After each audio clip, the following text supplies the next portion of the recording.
기초를 다시.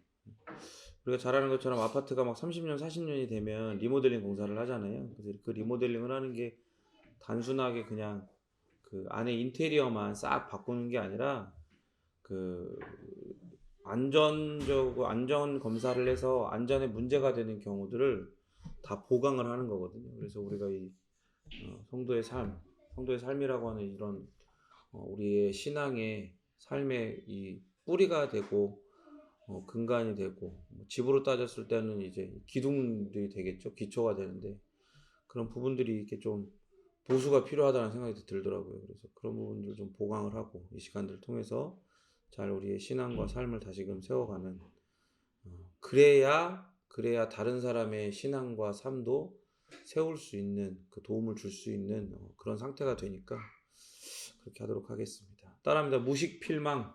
무식필망. 무식필망이 뭐예요? 무식하면 필시 망한다. 그렇죠. 무식하면 그러니까 무식이라는 건 지식이 없다는 거예요. 그죠? 지식이 없으면 반드시 망하는 거예요. 그래서 그 망자를 찾아보니까 굉장히 인사이트가 있는 글자예요. 그래서 여기에는 뭐 발할망, 망할망, 또 그물망.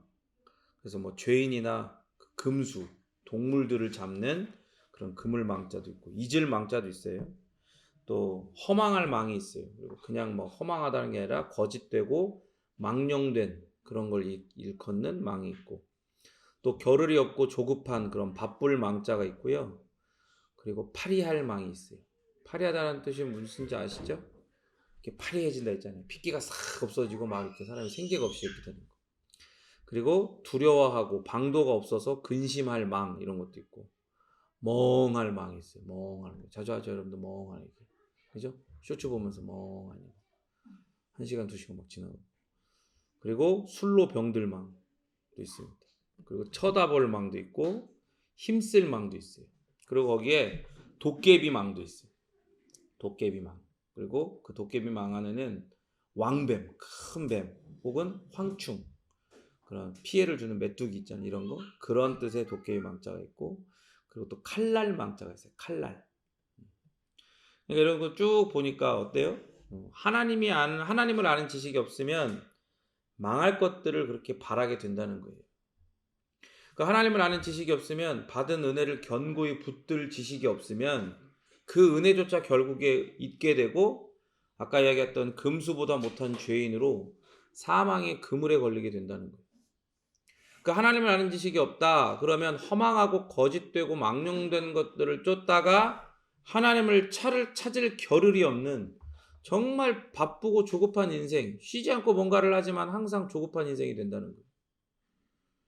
하나님을 아는 지식이 없으면 자신의 인생과 미래에 대해서 항상 근심하고 두려워해서 그 영혼이 파리하여진다는, 바짝 마르고 생명력 없이 헬쓱해진다는 거예요. 하나님을 아는 지식이 없으면 구원에 이를 방도가 없어요. 방법이 없으니까 멍한 상태로 다른 주만 따르는 거예요. 이렇게 주만 따르는 거죠. 이렇게 따르는 거예요. 술 따르고 하다가 어떻게 돼요? 그 술로 인해 병들어 망하게 된다는 거예요.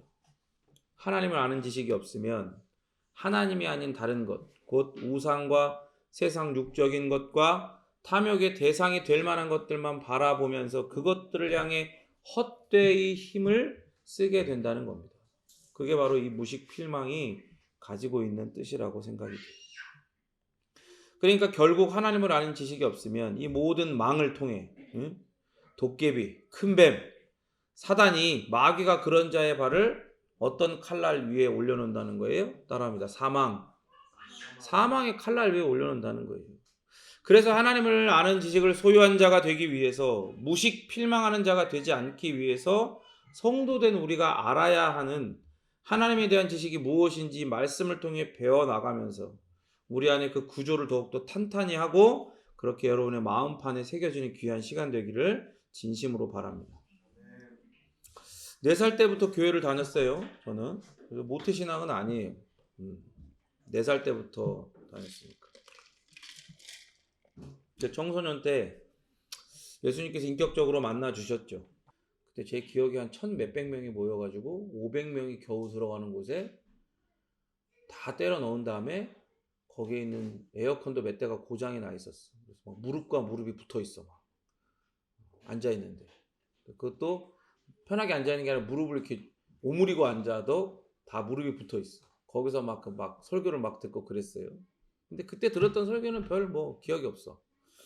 근데 목사님이 이제 밤에 이제 자기 전에 우리 가서 기도하자. 그래서 이제 목사님께서 아이들이 예수님을 영접했으면 좋겠는 마음이 있으시니까 그래서 다시 한번 이제 예수님에 대해서 이야기해 주시고 그 예수님을 나를 만나달라고 예수님께 만나달라고 간절히 기도하자. 그래서 산에 가서 기도하는 중에 예수님이 인격적으로 저를 만나주시는 그런 은혜의 경험들을 했습니다. 근데 은혜를 경험했어요. 그리고 놀라운 체험들을 했어요. 그 때마다 시마다 복음을 듣고 그 복음 앞에 반응을 하죠. 그런데 희한한 게 뭐냐면 그 복음을 듣고 복음 앞에 반응하게 되고 그런 은혜들을 확신의 은혜들을 경험하면 경험할수록 더 진리에 목말라 하는 저를 발견하게 돼요. 이상해요. 분명히 이게 복음을 들었어. 그 복음으로 말미암아 더욱더 확신하게 되고 깨달아지고 또 은혜가 있고 기쁨이 있는데 한편에서는 그 진리에 정말 바른 진리가 무엇인가라고 하는 거기에 대한 더욱더 목말라하는 저를 발견하게 되는 거예요. 그러니까 내가 듣고 믿는 이 복음에 대해서 뭔가 더 깊은 복음의 진리가 있지 않을까? 그런 생각들을 끊임없이 했었던 것 같아요. 그 들어도 뭔가 부족하다 생각했던 것 같아요. 그러다가 우리 장로교가 뿌리내리고 있는 이 개혁주의 신학과 신앙에 대해서 하나님의 은혜로 알게 됐죠. 그러면서 깨달았어요. 뭔가 더 깊은 복음의 진리가 있는 게 아니라 예로부터 전해 내려온 이 신앙의 선배들, 특별히 칼빈이나 이 종교 개혁자들의 우리 신앙의 선배들로부터 전해 내려온 복음의 그 근본 진리야말로 더 깊은 복음의 진리라는 걸 깨닫게 된 거예요. 뭐 더 깊다 이런 게 아니라 이런 거죠. 아, 이게 진짜 진리구나. 아니, 이것만이 진짜 진리이구나 라고 깨달았다 이 말이에요. 그러니까 저 사람은 이게 복음이다라고 얘기 듣고 그러면서 또 어느 정도 어떤 부분에서는 동의가 되면서 은혜를 받고 또 경험도 하니까 좋아. 또 여기서 또 이게 복음이다 얘기를 듣고 또 와 그렇구나 하고 좋았어. 근데 계속 목말랐단 말이에요. 그런데 우리 신앙의 선배들로부터 물론 그 유산은 구약시대부터 이어져 오는 거지만 예수님을 통해서 예수님이 부르신 12제자 그 사도들을 통해서 초대교회를 지나 종교개혁의 신앙의 선배들로부터 확실하게 정립이 된 그 복음을 듣고 아 이것만이 진리이구나라는 걸 깨달았다. 그러고서는 더 이상 그 부분에 대한 목마름이 없어요. 완전하게 해갈이 되었다. 다시금 얘기하지만 지난날 복음을 들으면서도 갈증을 왜 느꼈냐. 제가 들었던 복음이 참된 신앙의 선진들로부터 전해져 오는 근본 진리가 아니라 뭔가 어떤 부분적으로 변질되고 변형되고 가감된 뭔가 더해지고 빼버려서 반쪽이 되거나 뒤틀려가지고 복음이 아닌 이상한 그 무엇이 되어버린 바울의 말처럼 저주받을 복음 아닌 복음이 되어버린 걸 복음으로 듣고 있었기 때문이에요. 그러니까 이제부터 나누게 될 기독교의 근본 진리, 복음의 근본 진리란 신학적으로 어려운 얘기가 아니에요. 신학적으로 어려운 얘기를 하려고 여러분들과 이 성도의 삶이라는 것 설교하는 게 아닙니다. 신학적으로 어려운 이야기를 하고 여러분들로 하여금 신학자가 되게 하기 위해서 제가 그런 자료들을 지금 모아놓고 여러분들 겁을 주는 게 아니에요. 왜 이 성도의 삶을 하냐? 바로 그리스도인의 삶에, 우리의 삶에, 그리고 우리가 복음을 전해야 하는 이들에게 꼭 필요한 걸 말하기 위해서예요. 그러니까 그리스도인이라고 자처하는 제가 성경이 가르치는 교리의 근본 뼈대조차 제대로 이해하지 못하고 있다는 것을 깨닫게 되었을 때 마음이 정말 힘들었어요. 마음이. 그동안의 세월들이 너무나 허망하고 그리고 그동안에 나로부터 이렇게 복음이 무엇인지 듣고 신앙생활이 어떤 건지 그렇게 코칭받고 했던 그런 사람들이 와 내가 진짜 무슨 짓을 저지른 건가라는 생각이 들더라고요. 마음이 정말 힘들었어요. 그러면서도 동시에 마음 한켠에는 부족하고 허물 많은 나와 같은 죄인을 부르신 하나님의 소명이 나를 부르신 이유가 바로 여기 바로 이 교리라고 부르는 기독교의 기본 진리를 말씀으로 가르치는 것 이것이 바로 나를 향한 하나님의 소명이라는 걸 확신하게 되었습니다. 이걸 깨닫는 은혜가 없었다면 아마 저는 지금 여러분 앞이 아니라 여전히 헛된 것들을 쳐다보면서 처음에 나눴던 그런 모습들, 다른 줄을 따르다가 사망의 칼날 위에 발이 놓여있는 모습일지도 모르겠어요. 모르겠는 게 아니라 그랬겠지. 분명히 그랬을 거란 말이에요. 많은 그리스도인들이 신약 메시지가 의미하는 그 근본 원리를 잘 알고 있다고 생각을 해요. 그런데 그게 단편적인 이해에 머무는 경우가 굉장히 많습니다. 저는 이런 상황에 대해서 고민하기 시작하면서 사도 바울이 마주한 상황도 우리가 지금 마주한 상황과 크게 다르지 않다는 걸 알게 되었어요. 바울이 로마서와 고린도전서를 쓰면서 이렇게 연속적으로 이야기를 해요. 로마서에서 이렇게 여러 번 이야기합니다. 로마서 6장 3절에 무릇 그리스도 예수와 합하여 세례를 받은 우리는 그의 죽으심과 합하여 세례를 받은 줄을 알지 못하는 거예요. 그러니까 저는 지금 뭘 얘기하려고 하는 거예요?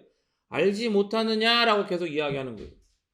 3장 16절에서도 너희 자신을 종으로 내어주어 누구에게 순종하든지 그 순종함을 받는 자의 종이 되는 줄을 너희가 알지 못하느냐라고 이야기해요.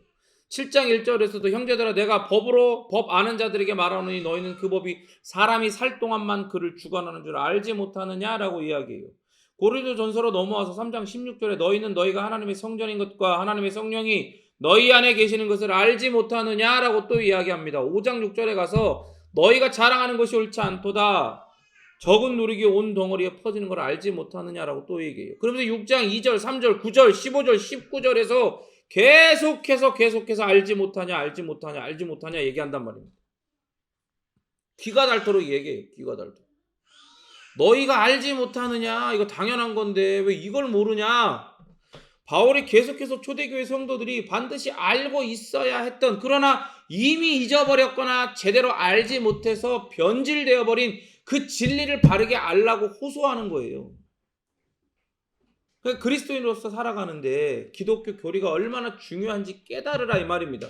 이 자체가 그리스도인으로서 자라기 위한 가장 중요한 시작점이고 성장점이에요. 성장점. 성장기에 있는 아이가 성장판을 다치잖아요.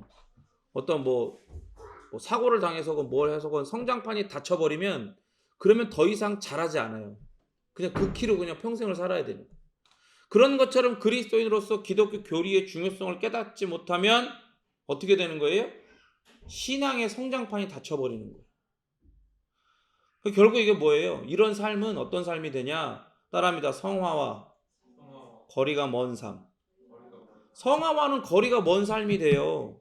성화와는 거리가 먼 삶. 그런 신앙생활을 그게 신앙이라고 여기면서 사는 거라 이 말입니다. 이런 사실은 제가 청년 시절에 직접 경험했고 더불어 목회를 시작하게 되면서 또 경험하고 있는 사실이에요. 우리 대부분은 본성적으로 무엇을 배우기보다는 일하는 걸 더 좋아해요. 일하는 거. 안 그래요?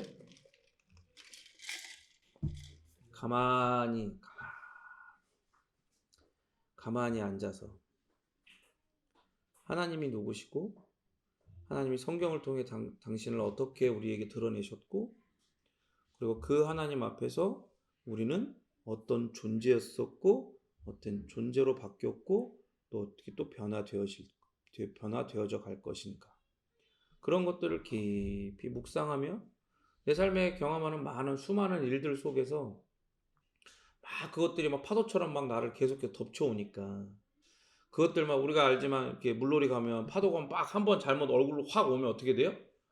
정신을 못 차리잖아요. 이렇게 정신을 못 차리잖아요. 근데 잠깐 정신 차릴 타임이 있어야 되는데 파도는 어떻게 돼요?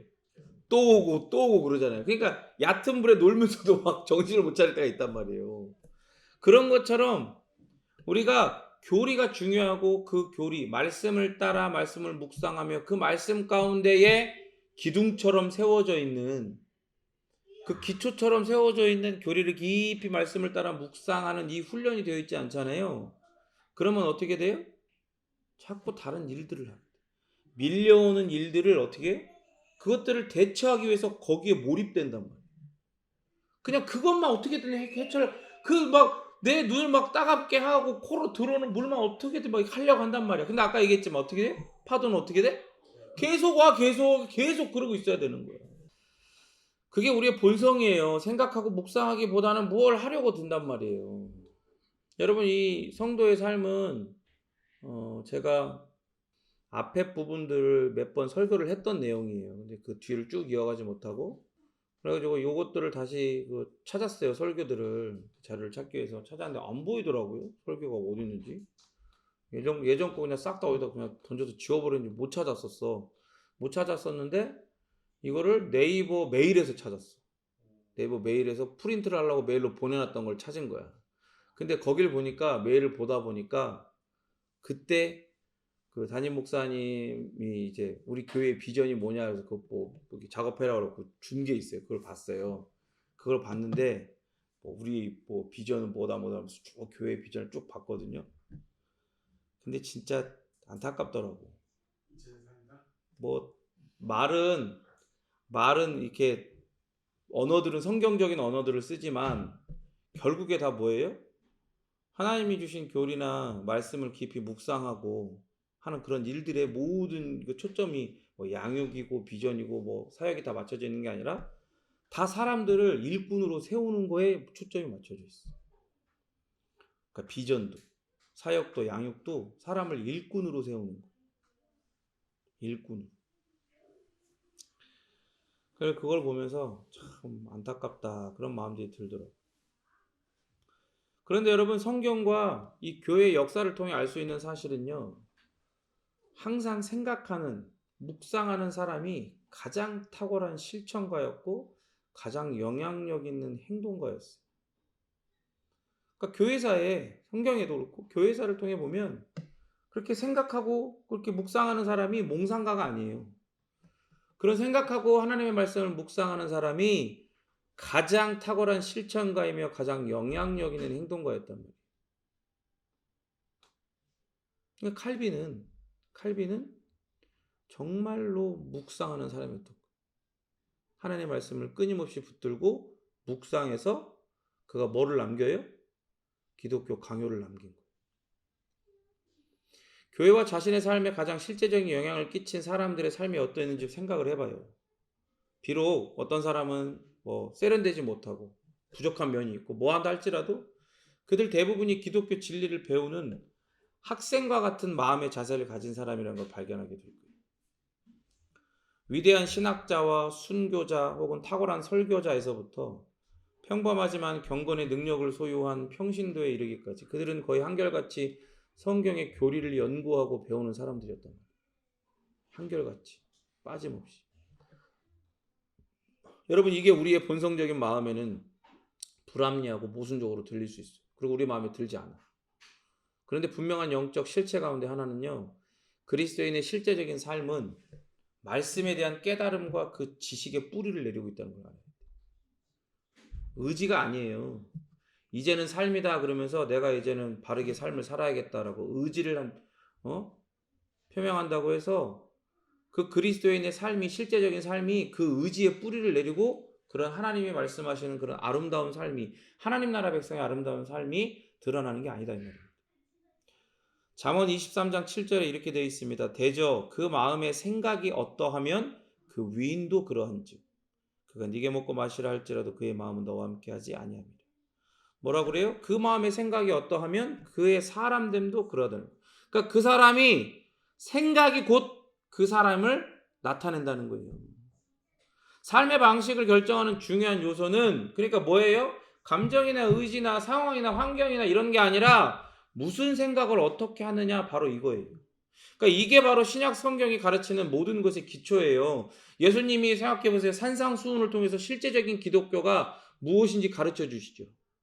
유대교처럼 하나님이 주신 율법, 이정표의 역할을 하는 그 율법을 가지고 이정표가 아니라 나는 거기 가지 않고 여기서 이 율법, 이정표를 붙들고 내 힘, 내 의 공로, 열심으로 하나님한테 그 하나님의 의, 하나님 나라를 들어갈 자격을 얻어내겠다라고 하는 그런 유대인들과 같은 그런 모습이 아니라 산상수훈을 통해서 진짜 기독교가 뭔지를 가르쳐 주셨단 말이에요.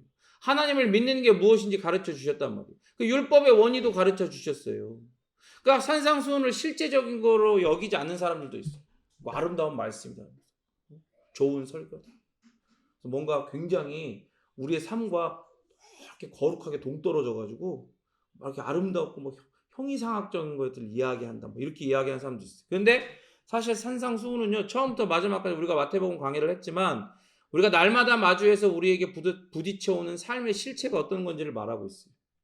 우리에게 부딪혀오는 그 삶의 실제 가운데 하나님 나라 백성으로서 믿음을 가지고 어떻게 살아야 되는지를, 아니 살아지게 되는지를 가르쳐 주시죠.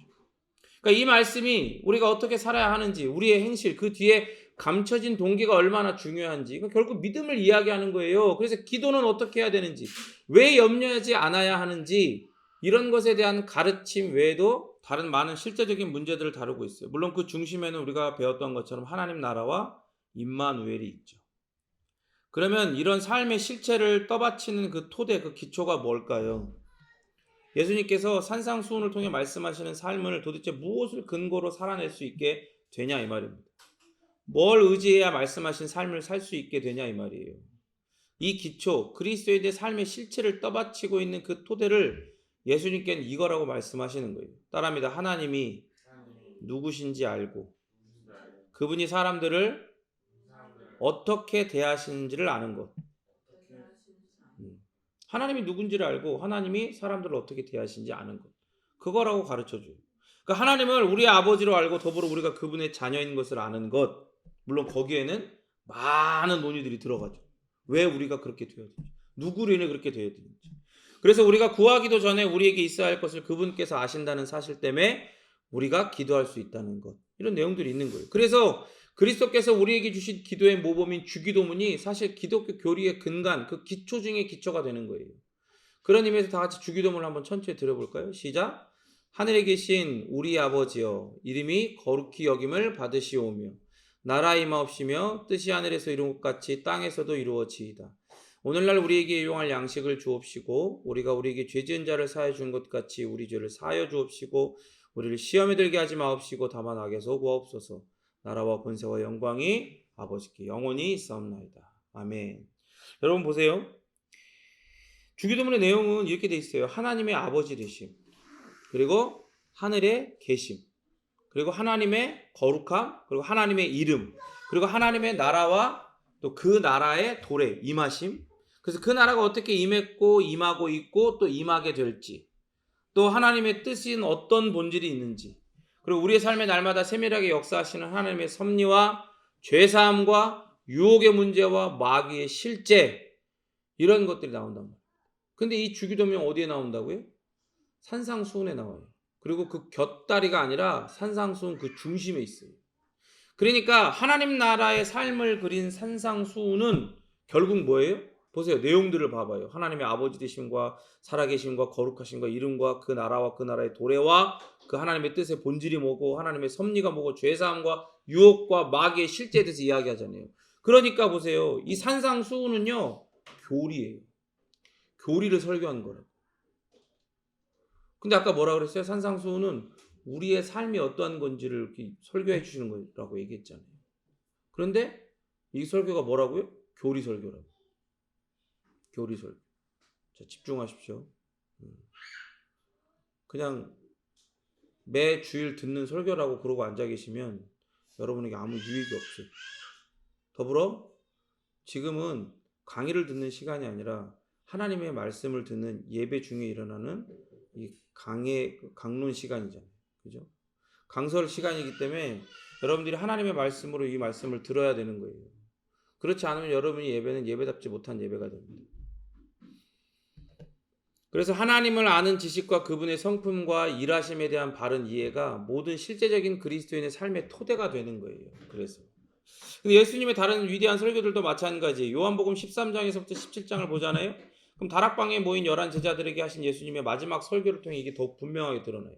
요한복음 13장 21절에서 예수께서 이 말씀을 하시고 심령이 괴로워 증언하여 이르시되 내가 진실로 진실로 너희에게 이르노니 너희 중 하나가 나를 팔리라 하시니.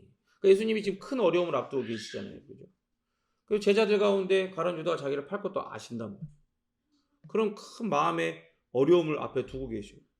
그리고 14장 1절 27절에 이렇게 되어 있습니다. 너희는 마음에 근심하지 말라. 하나님을 믿으니 또 나를 믿으라. 평안을 너희에게 끼치노니 곧 나의 평안을 너희에게 주노라. 내가 너희에게 주는 것은 세상이 주는 것과 같지 아니하니라. 너희는 마음에 근심하지도 말고 두려워하지도 말라. 그러니까 제자들 또한 큰 어려움과 긴장 가운데 근심하고 두려워했어요. 갑자기 예수님이 뭐라 그래요?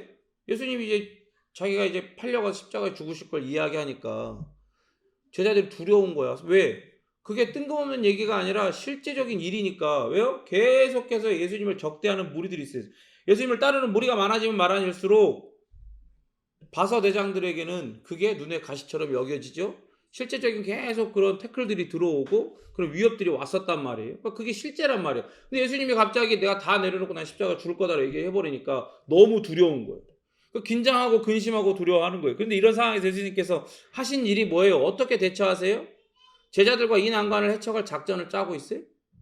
아니면 제자들을 뒤에 세우고 12영이 12군단이 넘는 천사들 앞에 딱 서가지고 야 이렇게 야 너희는 저렇게 쟤네 다 하고 너희는 바리새인을 싹 다 이렇게 해버리고 이런 거 하고 계세요? 예수님은 오늘날 우리가 기독교의 가장 고상하고 위대한 교리이며 기독교만의 교리로 여기는 거에 집중하고 계시는 거예요.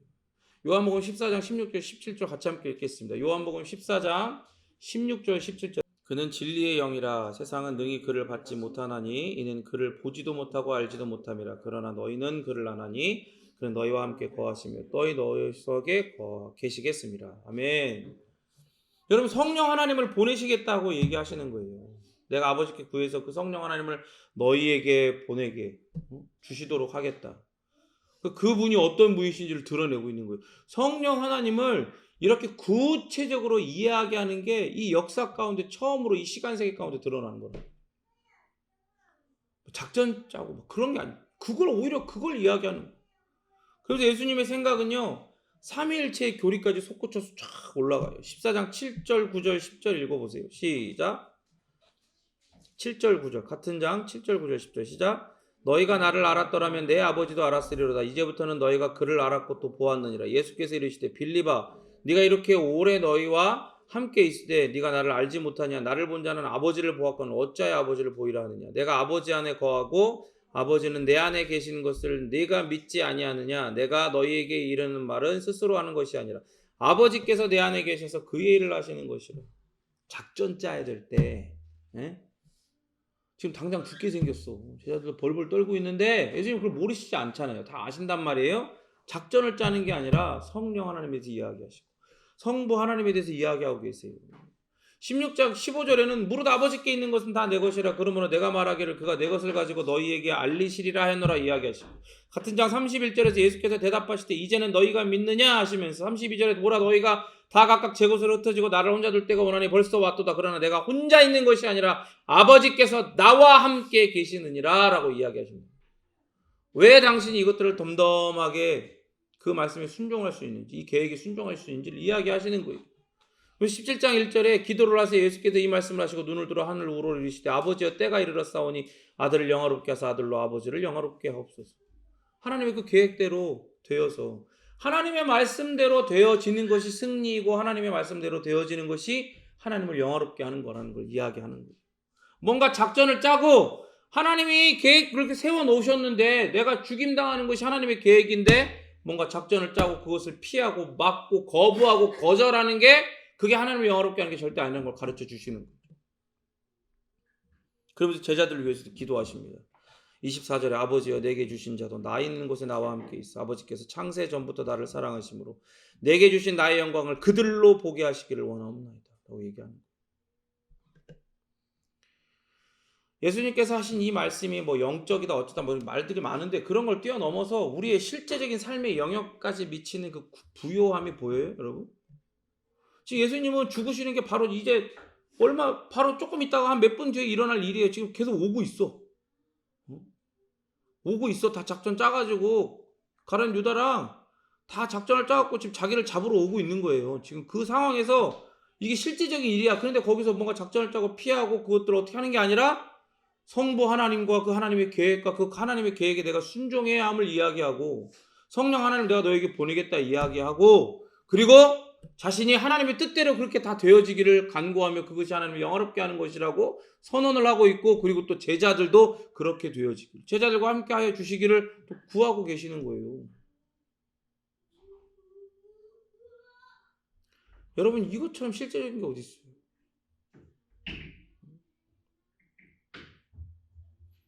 여러분 우리가 이런 말씀들을 볼 때 이게 정말로 부요하다는 걸 알아야 돼요.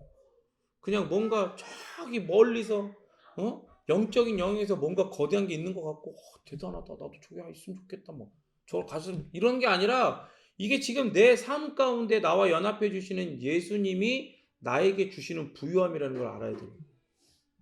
내 직접적인 삶 가운데 이런 부요함을 부어주신다는 걸 알고 그것 때문에 놀라워하고 그 풍성하고 영원한 부요함에 압도되어서 입이 다물어지지 않아야 돼요.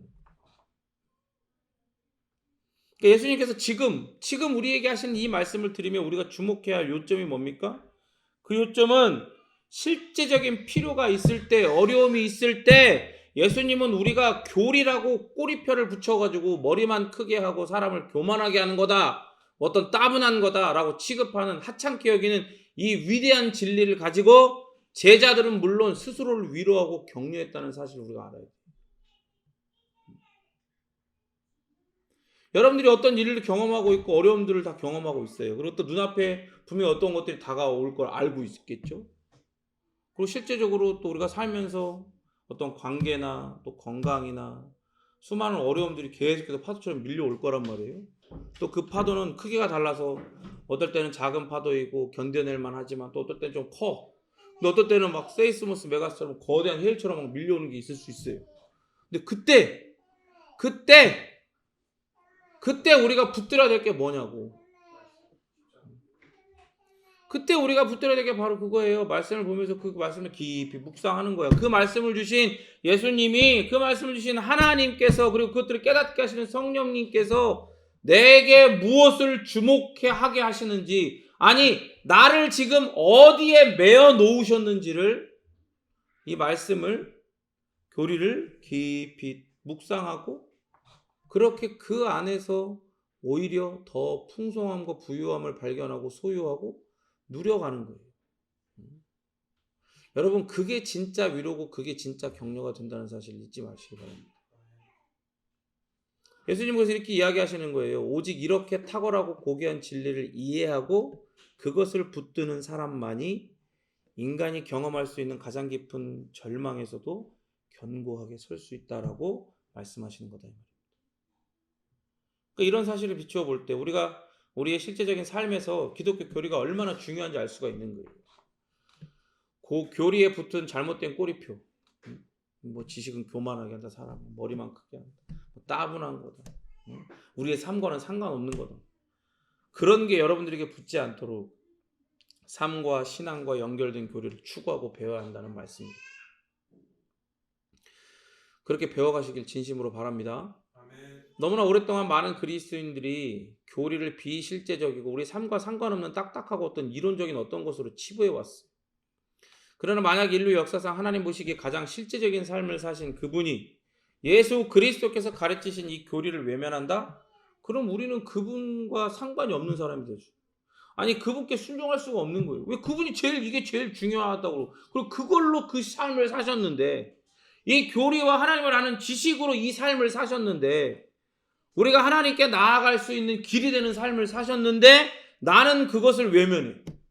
야, 이상한 꼬리표를 붙여가지고 거기다.